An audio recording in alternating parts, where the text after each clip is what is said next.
So hello, thank you so much for agreeing to do this interview, and can you please briefly introduce yourself? Hello, thank you very much for inviting me. My name is Georg, or George. I'm from Austria. I'm 22 years old and I study WiSo at WU. And can you please tell people more about how your study, like how the whole story came to be of you applying to WU, choosing the program? And Yeah, sure. So WiSo wasn't my first plan. My first plan was BBE. Yes. Guess why we're on this channel. Yeah. And it wasn't even just BBE, it was BBE with your course. And I didn't get in. No, but like I was 400 something of 3,000 that tried to apply in 2023. And well, at the beginning, of course, it's like, oh no, world is over, BBE, I didn't get in. But I also did the WiSo exam just in case. And once I introduced myself to the idea to going to WiSo, so I realized, yo, it's fine here too, you know. The more you then. No, because at the beginning it's like, yeah, now I have to do this plan B, but actually plan B turned out great, you know. You have so much freedom. I love the freedom WiSo gives you, because I don't know exactly how it is, but as far as I'm concerned, in BBE you have more of a strict course, right? It's more of strict attendance or stricter exam dates. Yes, you can't really pick which exam date you like because there's one. Exactly. Yeah. Okay, so it's more fixed. It's more fixed. Yeah. Also, you have to attend more, because I think in WiSo you're not obliged to attend all the lectures if you don't want to. I'm not sure how it works. But in BBE, most of the subjects would require like at least 80% attendance, some 50, some 80%. Yeah. And you would also have an exam date that's there for you, and you take it or leave it. Basically, you cannot choose another one unless you have to go to the retake for personal reasons, health reasons, or well, failing reasons. Okay. Yeah, and that's what I really love about WiSo now, because you have all the freedom. You can choose whatever course you want. Well, of course, in the STEOP you have the big three, and then you can do the CBK. Yeah. But then in the CBK, if you want to do maths in the beginning and get it over with, you can do this. If you want to delay it until the very end, well, you can, I wouldn't recommend it, but you can still do it. And then after that, even you have all the freedom of choosing between 5 different degrees. And for me personally, before I went to university, I didn't really know what I wanted to do. I knew BBE was the one where it's hard to get in, and that's why I wanted to get in. Yeah, like just to prove to you. Yeah. But like I didn't completely inform myself about what truly is the content of BBE. And the cool thing about WiSo is it's exactly for people like me that don't really know what they want yet. So when they start their WiSo journey, they'll get a brief introduction into everything, you know. Here's a little bit of VWL, here's a little bit of business informatics, here's a little bit of BWL and so on. And you can... Perfect. So. Okay. Where were we again? We were discussing the flexibility WiSo offers regarding courses, paths. Sure. Yeah. So, as I said, when I started my journey as a student, I didn't know at all what I wanted to do. I knew the people that don't know what to study BWL. And that's a difficult path. You know, they want to be an engineer? No. They want to do something useful with chemistry? No. They want to be a doctor and save people's lives? No, not really. What else is there? Economics. So, and that's why I started then with WiSo. And like I said, you get a broad view, okay, this is VWL, this is BWL, this is WINF, and all these different topics. And this really helps you decide, you know, because you get a glimpse of what it's actually like. Not just reading how it could be on the paper, but you start to feel it, you know, you start to experience it, which makes the decision making much easier. Yeah. And that's why I then chose Wirtschaftsinformatik, business informatics. As I also have a background in IT, I went to the TGM, Technisches Gewerbemuseum, which is a HTL, Higher Technical Lehranstalt. So wow, you went all into the coding. So but that was hardcore, like the TGM. Now with Wirtschaftsinformatik, it's a little more soft. You have a lot of business-related topics, economic-related topics, and you sprinkle a little bit of IT on top of it. Yeah. So like, hey, this is the linear regression, this is what it does, and this is how you can potentially code it. Exactly. Exactly. This is the idea of coding and stuff. Yeah. But don't worry, you'll get some coders anyway. You'll hire them from TU, from technical research. Exactly. That's the plan. And that's what I love about it. Also, like the specializations. Well, of course, in WINF you have not so many options. It's compared to BWL, for example. But the ones I chose, for example, I chose to this day digital marketing and Entrepreneurship and Innovation, ENI. We actually met on the ENI. So, long story short, we met at the EA event, Entrepreneurship Avenue event, where it's a student organization that organizes startup events that kind of allow you to come together as a group or as a team and then work on an idea that you have, find people from other universities to code. So you go there as a business student, you find someone from TU to code the prototype and stuff like that. And we met on the kickoff event. And I was like, hello, and you were like, hello. And I have the picture with you, by the way. I can insert it here. Really? Yeah. I will send it to you as well. Crazy, thank you. And yeah, we talked about it, and we talked also about his journey as a student at WU. Also, the entrance exam and everything. It was really nice to meet you in person. And then, and the inspiration behind this video is like we talked a lot. And like he told me about how his life turned out perfectly, basically right now. And I was like, okay, time to make a video right now because now it's I think like exactly 1 week after the results of the BBE entrance exam are out. And I'm just here to show you that there are different paths in life. You can take the BBE path, you can take also any other path. Because of course, before 2018, BBE wasn't even there. So people somehow studied, people somehow got jobs, people somehow... Of course. I mean, people achieve their goals. So like, of course, it's one of the paths, and of course, it's a very desirable path because it's in English, international, competitive. So people like want to prove to themselves that yes, they can get in there. But of course, every year technical difficulties happen, or people, let's say, miss it by a few points because let's say if it's like around 400 spot. It's 1-2 points difference because once you get into this kind of upper average score, a lot of people get it. So like 1 point, 2 points can differentiate you a lot. So it's not a knowledge issue at that point. It's just not a luck issue, but maybe a little bit of luck issue. A little bit. Like the stars have to align perfectly as well regarding technical stuff there. So that's why we are telling the story to you now. So that now that you're, let's say, deciding where you should study, you can have a bit more input and information how it can go. That's true. And even like something that I also wanted to say is BBE or WiSo both are bachelors. Like no matter what type you do, you have a bachelor then. So, and most people are gonna do a master afterwards anyways. And when you have the master, nobody's really gonna look at the bachelor. Like that's the harsh reality of it. They'll see the master and everything else, they'll acknowledge, okay, he's also done. But it's actually doesn't matter, like really. You can do all the masters with a WiSo bachelor as well as with a BBE bachelor.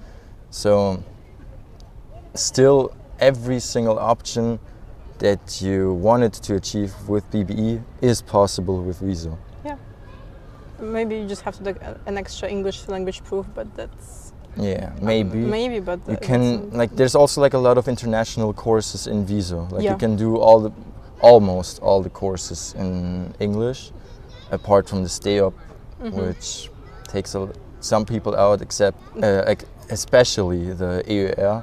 Because law in a foreign language, it's even hard for the German-speaking ones. So like STEOP, like the 4 letters we're saying now, it's the hell of students at WU WiSo, because STEOP is there to filter out students. It's like the first 3 exams, you just have the book and the exam. Of course, you have flexibility to pick out of 3 dates, I think. Yeah. and you can repeat it up to 5 times or 4 times. No, 3 times. STEOP. Right? STEOP is, I think, 3 times, isn't it? And then in And then it's CBK you have 5. Okay, maybe 3 or 4, yeah, but basically not more than that. Maybe it's 4, but I think it was 3. I don't know. Yeah, but maybe they changed it because like, so many people are failing. Back then even math was in the STEOP, Yep. right? That was a huge killer. Yeah, people were just like, whoa. Mm. And regarding by the way the maths in the course, like the math that you learn, it will stay with you. Like in CBK, you will, oh, haha, I know this because someone taught me that. True. The math I learned in BBE entrance exam was a year after I graduated from high school, where I learned basically the same math. So I had 1 year then Bundesheer and a half a year of a gap year. And then I learned for BBE entrance exam, which was basically the same math. And then half a year to a year later, I had my math exam, which was again the same math. So the BBE entrance exam helped me not forget stuff I learned for Matura, you know? Yeah.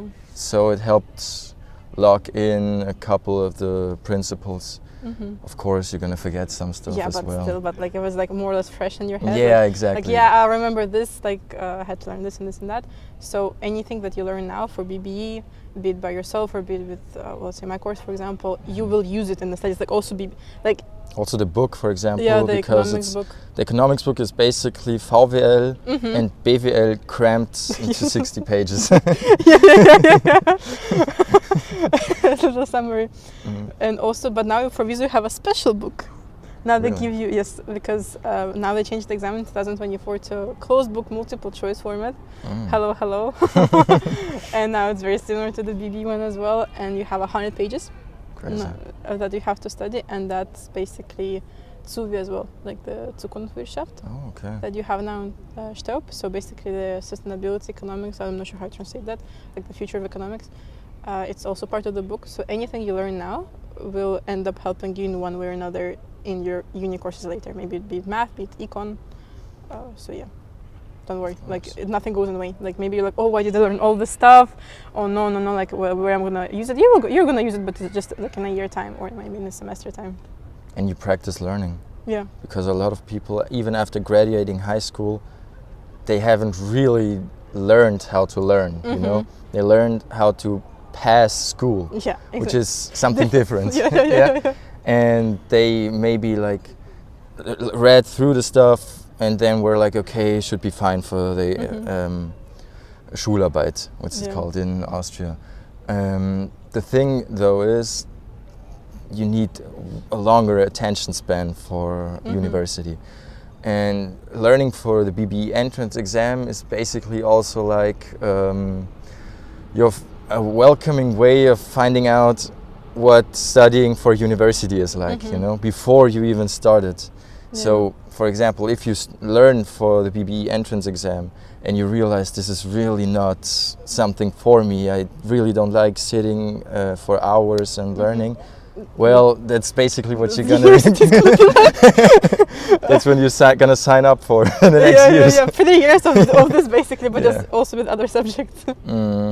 Well, of course, there's the math part, which, well, you have one math exam afterwards, but like, it's gonna be even more afterwards. Also, law is just pure self-learning at this point. I think lectures you can of course go.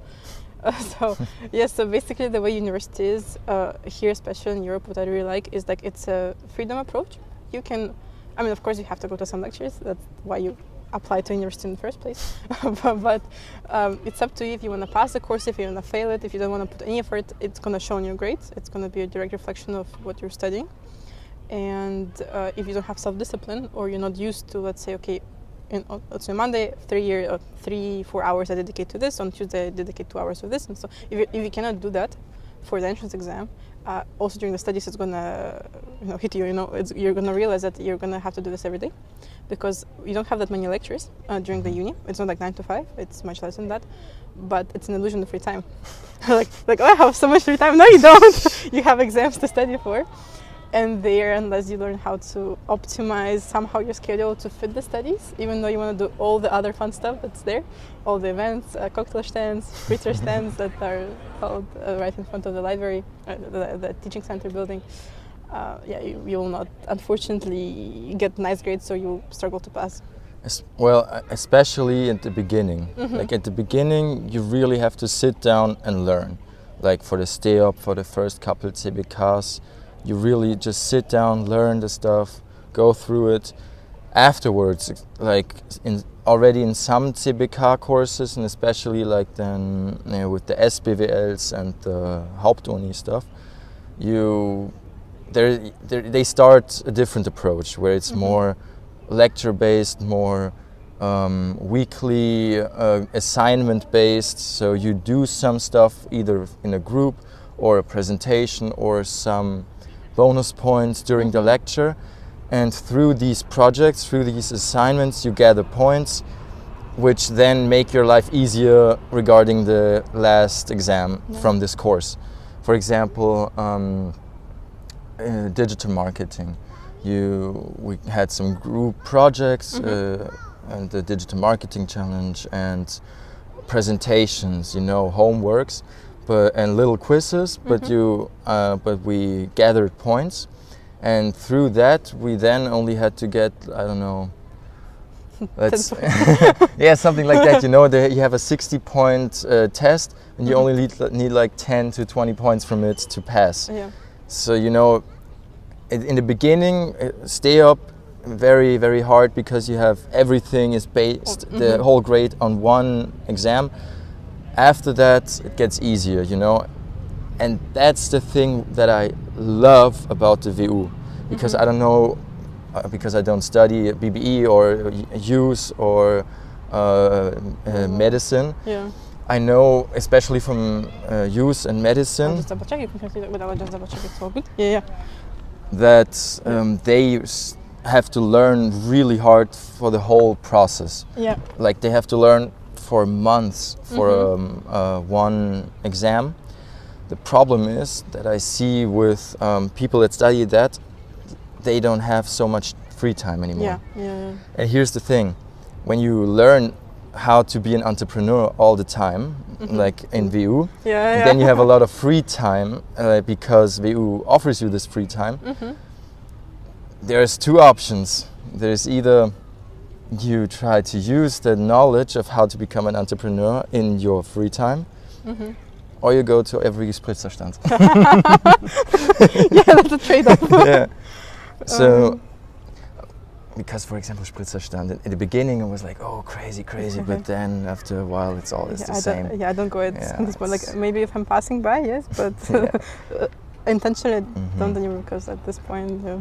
And that's the thing regarding like the entrepreneurship way. You have the time to try different things. You learn so many. You get to learn about so many different people. Get to know so many different people. And all of them have some sort of motivation to do something. Some maybe are like triumphed by another motivation of getting drunk, but some it's the reality. Honest student life. Honest review. But some of them you can cherry pick the right ones that really are motivated. And if you find the right ones, you can really start some amazing projects. And the thing about it is, it doesn't even have to be successful. It's you starting a journey, and the journey is about trying and failing, like BBE, for example. I tried to get in, I failed, but stand up and do something else, Yeah. It's the whole life is like this. It's try something out. Maybe it works, maybe it doesn't. Yeah. In either way, regardless, you still have gathered some experience. Yeah.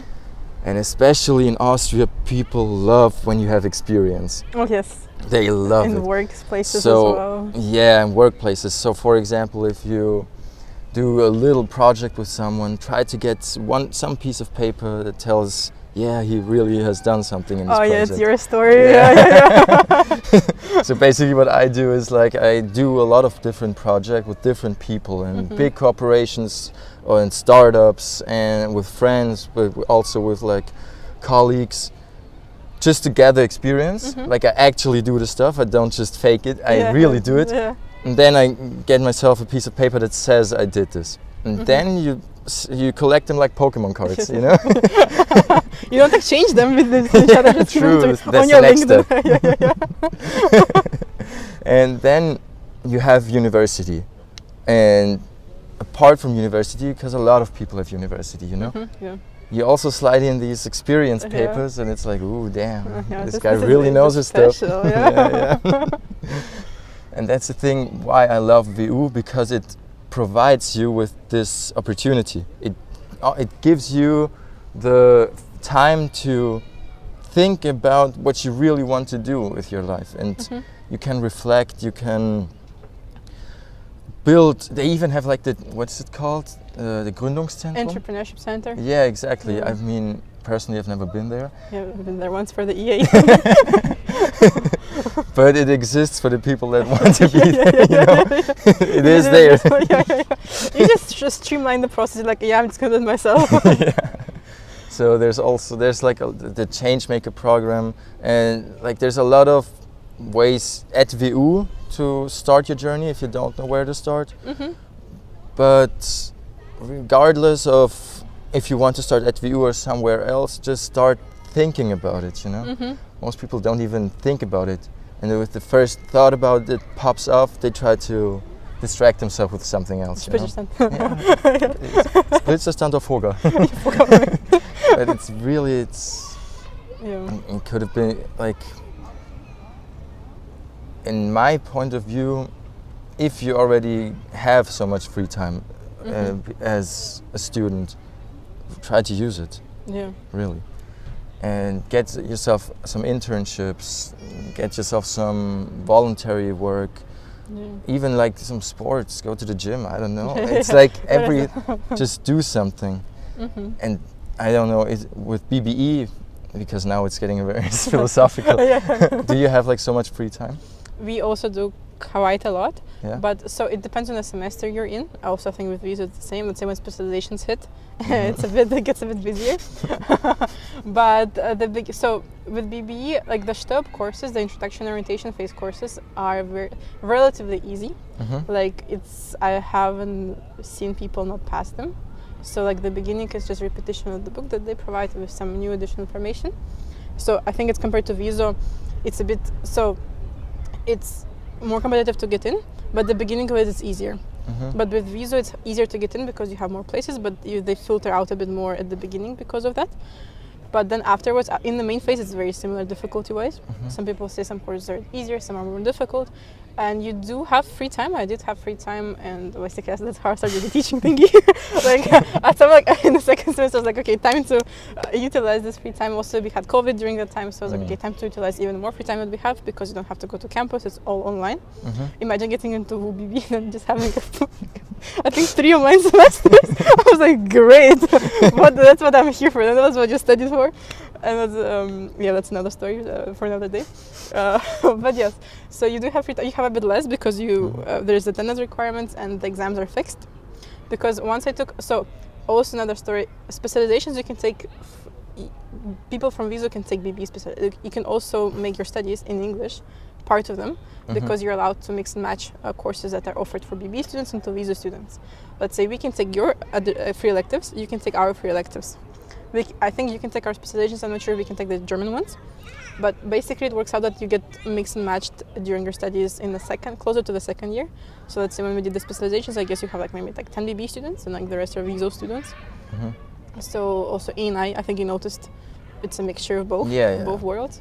And so let's say bachelors, as you said, bachelor is a bachelor. It's not, it doesn't make you a specialist in any of the fields. It gives you a broad overview of what you want to do and what you want to specialize in the second half of your studies or during your masters.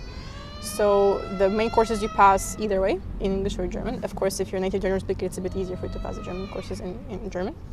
But in the specialization phase where you really get to dive in a bit deeper into what you're interested in. Yes, I hope that's not kind of cute on the speakers.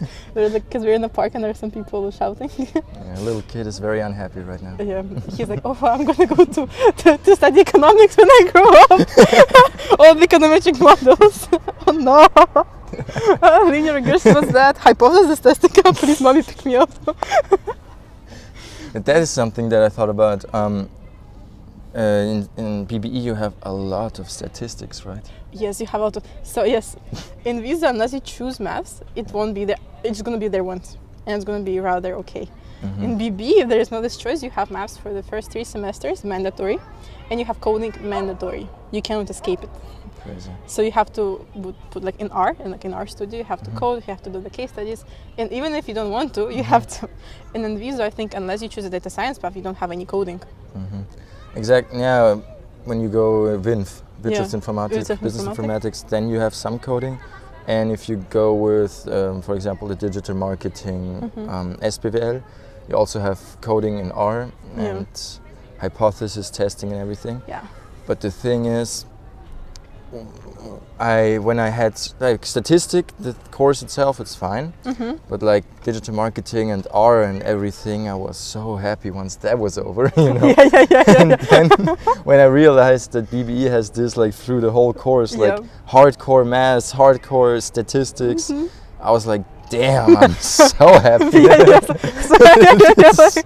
Really, because that shit getting on my nerves, you know.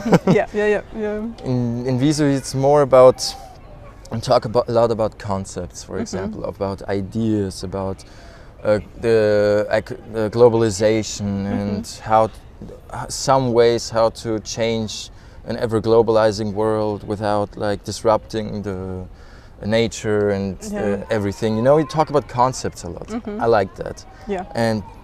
But these numbers and everything, you know,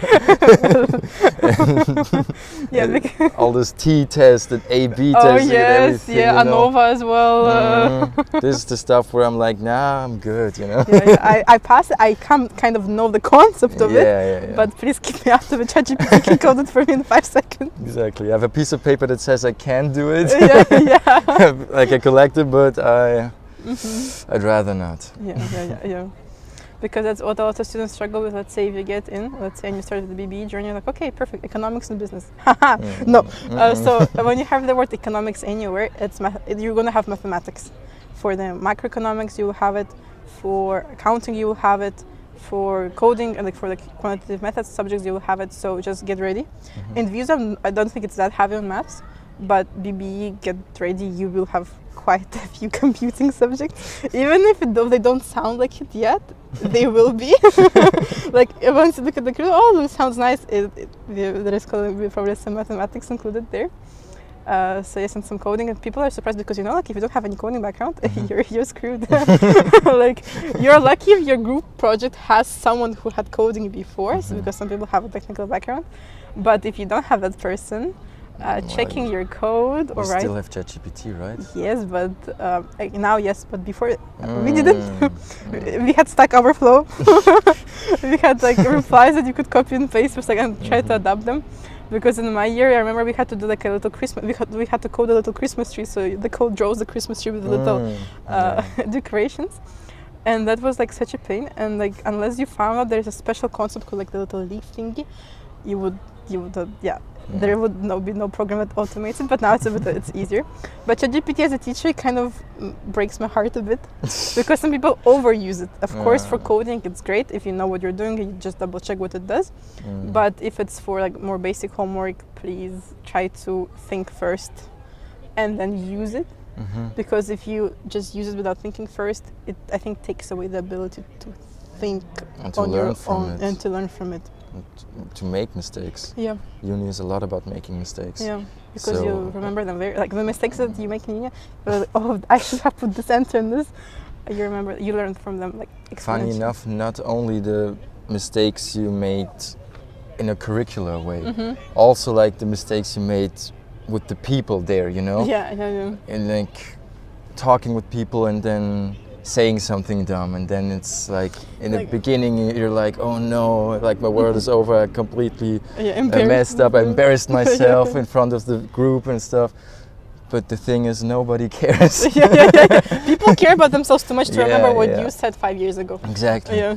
And so use the chance once you're not only if you're studying BBE at WU or WiSo, of course, then it's going to be at WU.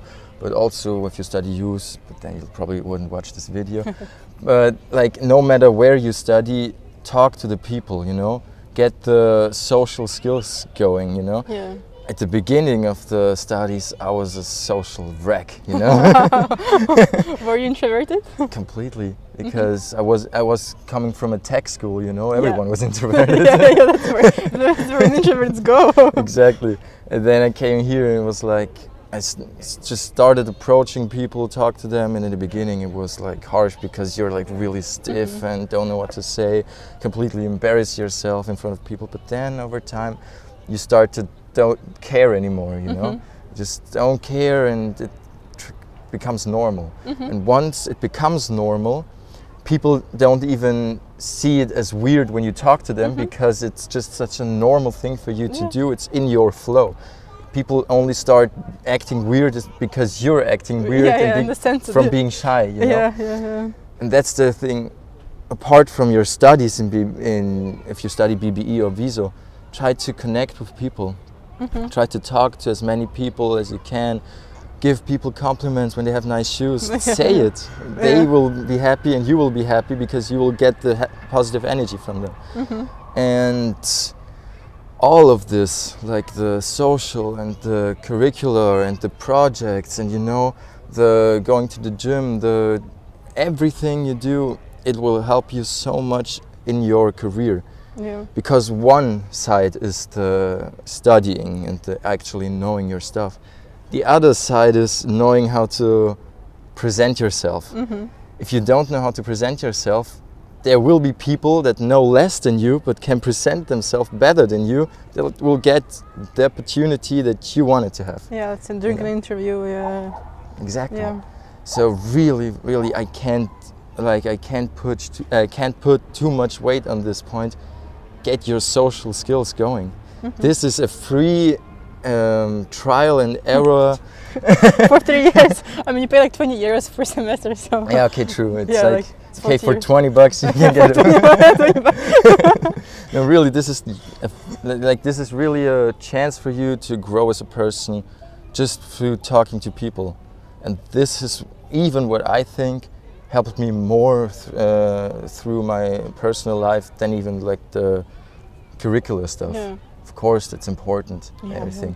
But you know, if you're gonna Google it anyways, or ChatGPT later, I'm not gonna know exactly what formula to use for that specific problem. I'm just gonna Google it anyways. So it's just about growing as a person. I remember we had a course in my master's about. I don't remember the name anymore, but basically we had to research the company and how does the cybersecurity of it, and we had to Google what does SCIO means, like Chief Information Officer. We didn't know what the word means. We're like, okay, who are we? CIO, okay, what's that? Oh, Chief Information Officer, because like you have CEO that you know for sure, but CIO was like, what does the I stand for? So before the interview, like with the company, Googling. CIO, what's that? I was hilarious. Yes, you have the Google, you can research stuff on the spot if you need to. And also, what I was also going to bring up, in case maybe your projects or your input don't get recognized immediately, they can also get recognized later on, because I think you have a wonderful story here with the Me Too, like how you got into INI, I think. You had a certificate, like you did the project.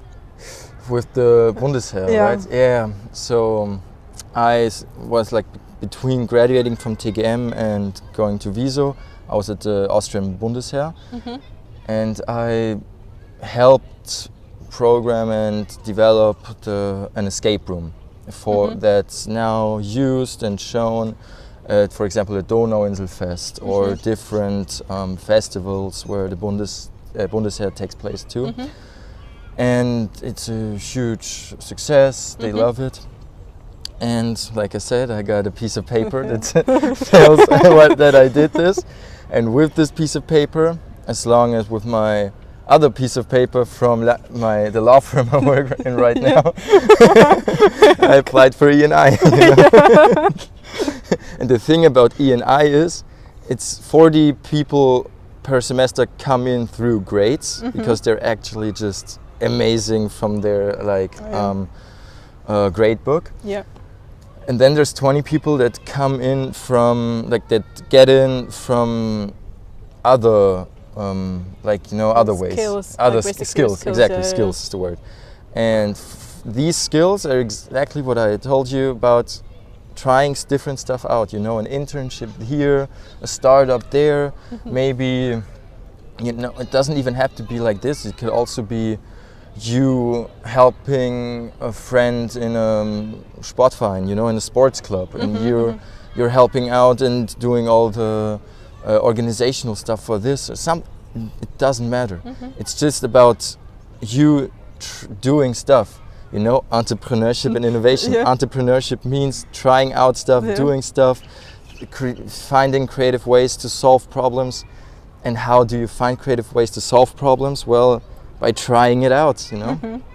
And for example, like I had a meeting yesterday where we discussed for our new project the whole development phase. And so the coding, but also like the phases, the entry, then when we scale it, and what we thought about the whole project start to end. And one of the one of the bosses from the other firm, from the tech firm, said, "It's amazing that you already do this right now, and you will be thankful that you are doing this right now during your studies." Because most people that don't do this and don't have the luck that somebody grabs them and pulls them right into something, after they are done with studying, they fall into a very deep hole because they don't know what to do now.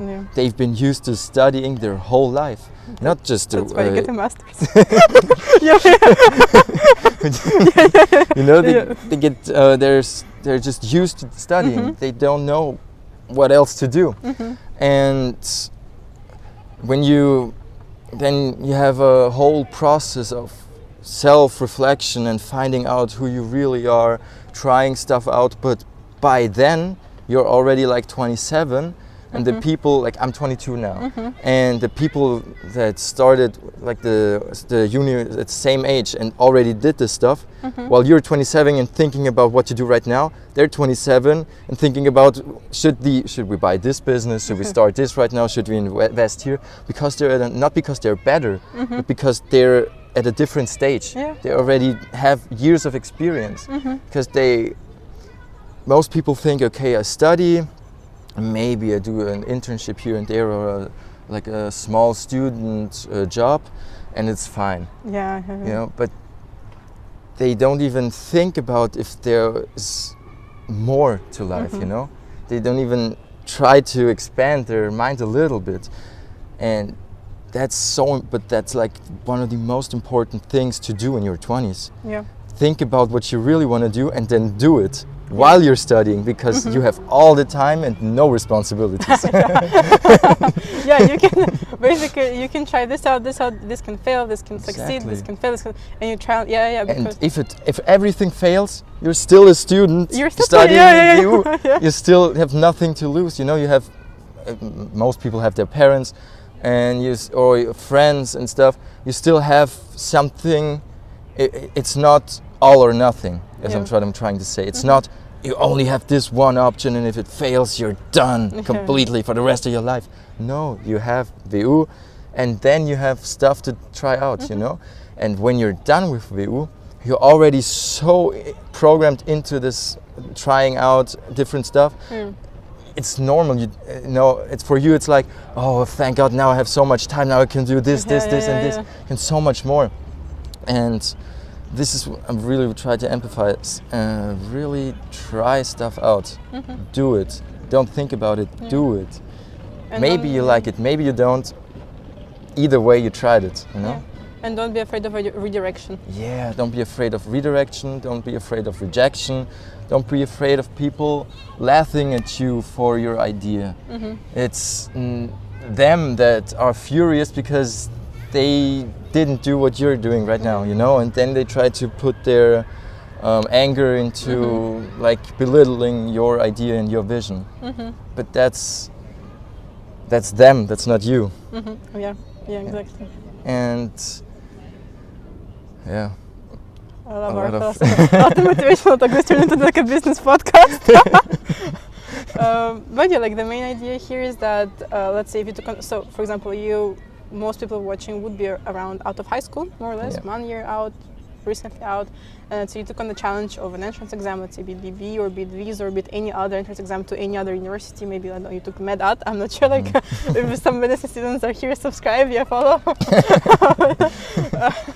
And then no matter what the outcome was, you still tried, you still gave it your all, so you should be content with, okay, I've studied, I put, let's say, some discipline into it, some effort into it, and now I can take that discipline and that effort and put it into, let's say, studies, studies there, studies here, my own personal projects, taking a gap year, because I also talked to a student, she was really not sure what she wants to do. She was like, maybe engineering, maybe physics, like more applied.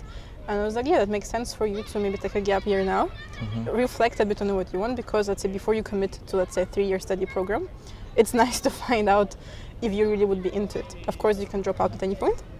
It's pretty flexible at WU. You can just say no bye. People do that. And of course, don't be afraid to drop out, let's say 1 year and 2 years in, it's normal. No, but yeah, it happens. It's nothing to be ashamed of, but don't be afraid of redirection, don't be afraid of basically whatever outcome you're facing right now, because that outcome will lead you maybe to 1 year later to something else and something very nice. Let's say projects, E&I, there's the market specialization, business schools. Basically, Georg is like straight from a business school yesterday onto a trip after this. So busy man.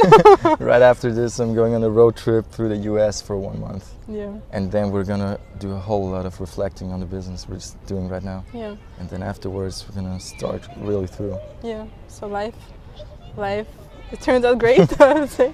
Amazing. In like a nice shirt, like a summer shirt, sitting here in your. This is like the business center around WU. Like we're very close to the campus. This is where the companies are located. Straight off study to work, basically a straight path here.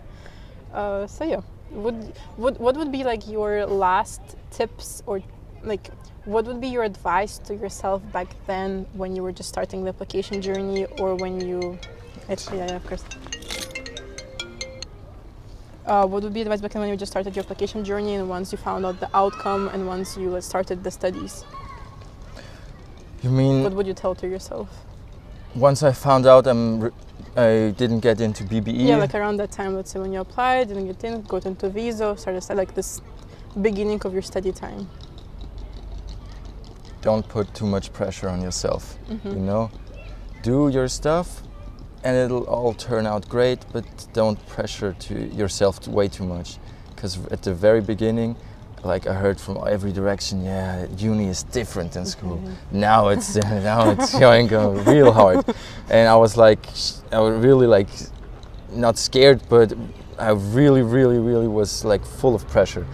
Before the first VWL Vorlesung, I already like did all the notes and learned through all the chapters we were going to do afterwards, and tried to do everything as good as possible. But then pretty quickly you learn, okay, you can do the stuff, but you don't need to stress.